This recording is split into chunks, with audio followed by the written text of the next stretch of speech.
Right, to speak about Modi wave, BJP had to prove him in his own state, and looks like 24, 22, 20. If not here, where else? Absolutely. Let's quickly take in Professor Datta's views. Professor Datta, we came to you earlier. Okay, we seem to have lost him again, but we will come back to him and take his views on the same. If not here, where else is what Mr. Tyagaraja went on to state? Yeah, it's not surprising at all, because after all, don't forget one thing, in the event the figures are correct and all, and he does win Baroda and this thing, they're getting a prime minister from their own state. So that makes a huge difference, and obviously large number of people would have come out in droves to vote for him, also, or vote for this party. One thing that I noticed in Gujarat especially was when we are here outside Gujarat, it's all about Ab Ki Baar, Modi Sarkar and this campaign line. But once you enter Gujarat, it's all about Gujarati pride, a Gujarati becoming a prime minister. Exactly. So there's a good thinking behind the whole advertising as well. And if you look at why Modi, it's said that Modi was pitched in from Vadodara because they realized that central Gujarat is where they're weak, or at least Congress has some hold, and they're hoping that this will have a ripple effect on the surrounding constituencies. Definitely. You know, Modi, when he started out in Gujarat, and even before he formed his first state government there, I think he kept talking about the Gujarati Asmita. Yeah. You know, and that Gujarati Asmita you are seeing manifest itself in this election. Because if the Gujarati, or let's say the person living in Gujarat, whether a Gujarati ethnically or not, if that person is not ready to buy Modi's story, why will the rest of India, right? So therefore, as you can see, the rest of India has also given its mandate, and Gujarat is leading the pack, and that's not a surprise at all. You can extend that logic, saying virtually every Gujarati outside Gujarat would have also voted, may have voted for BJP Gujarati and Modi. Yeah. Professor Datta, your thoughts on the same? You know, I want to take both Gujarat and Madhya Pradesh together, partly because I think the story is not BJP's enormous success. The fact that it has managed to sweep, it will, you know, get a very good result in both these states. The story is how Congress has not been able to mount a credible challenge despite having reasonably strong state-level leadership. In Gujarat, for example, they will probably end up getting around 40% vote share. But even then, their seat share will probably be 2 or 3, right? So it's a political argument that Congress will have to learn how to make in states where BJP has been very strong in order to come back. So that challenge has not been met in places like Madhya Pradesh and Gujarat, which is why Congress is finding itself in the position that it is in right now. But Prithvi, just a quick question to you in terms of the polling percentages. Do you think we're looking at a scenario where the margins are likely to be wafer thin? And I'm talking about, you know, in states like Uttar Pradesh, in states like Gujarat, perhaps even Maharashtra. I don't think so, because I mean, even if Congress ends up getting, for example, in Gujarat about 40% votes, BJP will get around 47, 48%, and that 8% margin will, you know, contribute to, I don't know, 75,000, maybe 60,000, 80,000 difference in each constituency, which is not an insignificant number.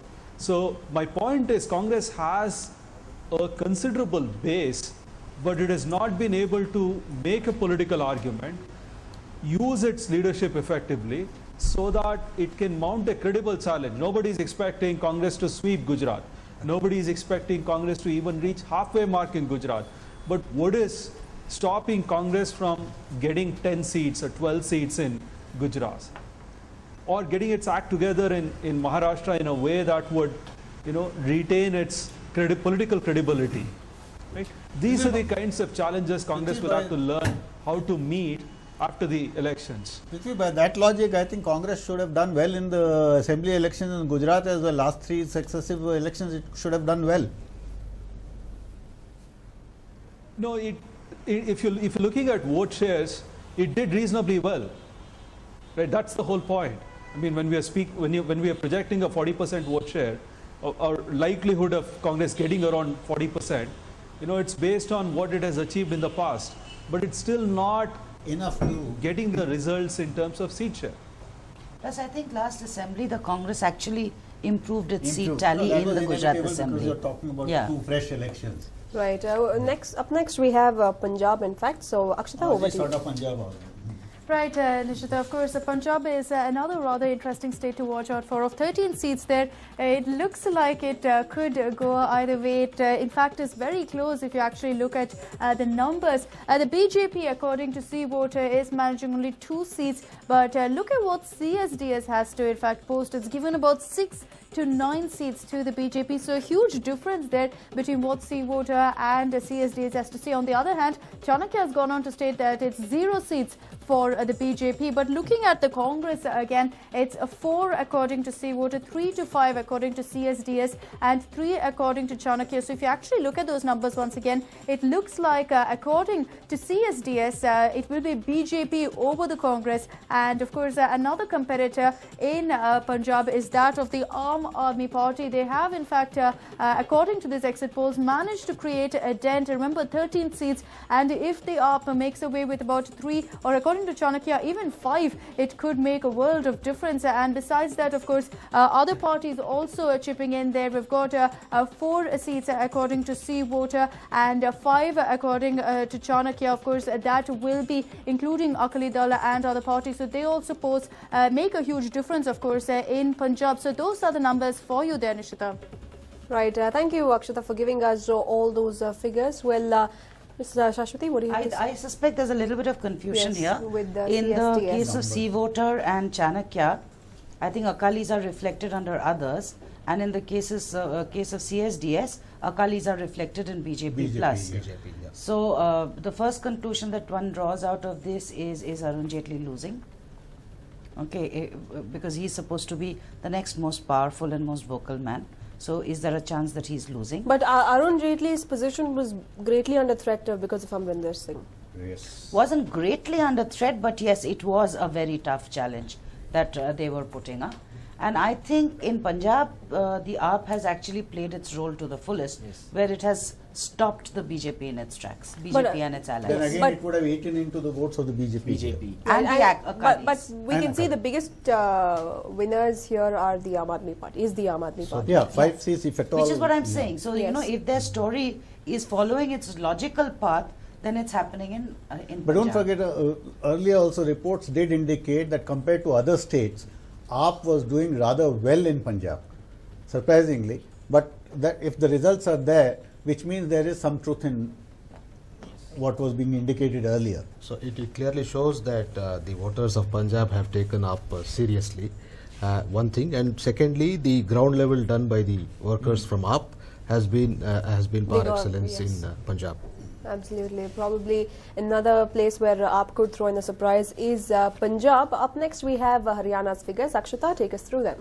Right, let me quickly run you through exactly what Haryana looks like at this point, Nishita. Of course, 10 seats up for grabs there, and according to both Chanakya as well as C Voter, it will be BJP. Congress, of course, managing only 2 according to C Voter and 1 according to Chanakya, whereas the BJP with 6 and 8 respectively. Of course, besides this, the Aam Aadmi Party also has had quite a bit to do in Haryana, but it looks like they haven't had too much of an impact, and it is other parties that has managed to once again maybe chip in with a couple of seats there. According to C Voter, other parties could get 2, and according to Chanakya, it's 1, but it looks like the BJP has this one in the bag, Nishita. Right. Thank you, Akshita. Well, Professor Datta, your thoughts on Difficult to say, Punjab and but, Haryana? as I said, this is a little confusing.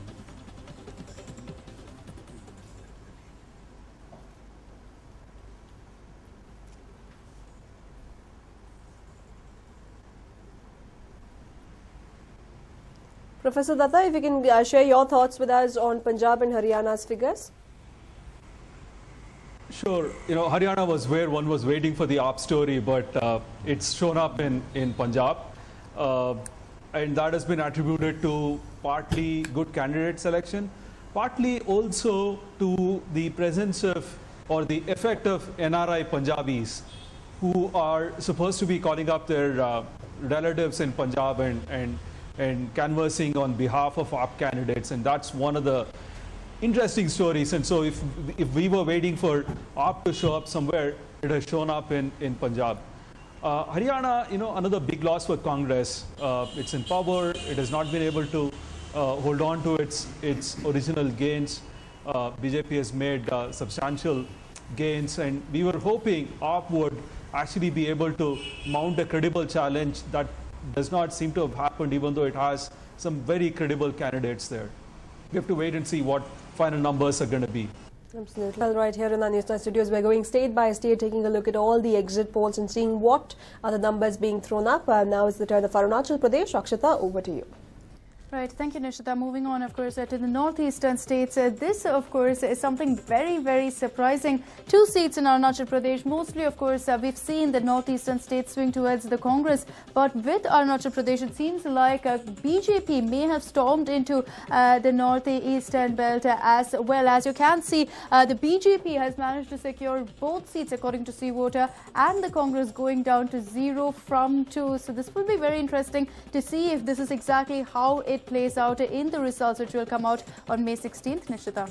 Right, thank you, Akshita. Well, Arunachal Pradesh, the northeast, in fact, throwing up surprises this time around, swinging in BJP's favour. If it is true, it's really surprising. Because I don't think it's possible that 2 seats from the state would go to BJP virtually in an area where your population is totally different and it is aligned with the Congress all along. So this is a little bit of a surprise for me. And dominated by minorities. And Yes. dominated by minorities. For that matter, I think the entire northeast would come And as a who have had problems in what we witnessed in parts of In the recent past. recent past in terms of being driven out of different places. Mr. migrant issues, Yeah. or the whole separation issues which has been going on for decades. It's not. If BJP gains there, it's going to be historic for them. So all three of you don't buy these numbers, is it? Good luck to me. Good luck. At least there's no logic behind that number. Yeah, unless, I mean, I've been thinking the only possibility is that the youth have come out in large numbers and are expecting some magic to happen, and therefore saying, let's give somebody else a chance. Okay. Because if it's not going to be a Congress-led government, why be on the losing side? Because then they're not even going to look after our interests. So let's shift sides and see if our interests can be protected. That's the only logic I can really What think was the of. other And let's party? not forget, BJP, Narendra Modi campaigned in all these states. What was the- Personally Yes, campaigned. yes. Which And- was the other party apart from BJP and Congress in Arunachal Pradesh?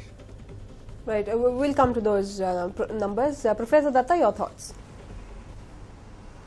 For Arunachal Pradesh has, in BJP scheme of things, has a great symbolic importance, and so it's not just about numbers. Beyond the numbers, for the aggressive, muscular nationalism that Narendra Modi propagates, it's very important to project Arunachal Pradesh as the frontier where, BJP is going to protect India's interests, right? Be it in the form of protecting water resources of Brahmaputra and so on and so forth. And even to pin the China debacle in Arunachal Pradesh, China war debacle in Arunachal Pradesh on Congress's shoulders, Arunachal Pradesh becomes very important symbolically. So numbers are there, but more important for BJP, in BJP's scheme of things, is the symbolic significance of Arunachal Pradesh. Right, No, but Professor Prithvi, Datta. why do you think the voters there would have given BJP the votes? That's a mystery to me. I don't know enough about the candidates that they have put up, whether they have managed to build any party apparatus, but Narendra Modi himself has been campaigning very aggressively.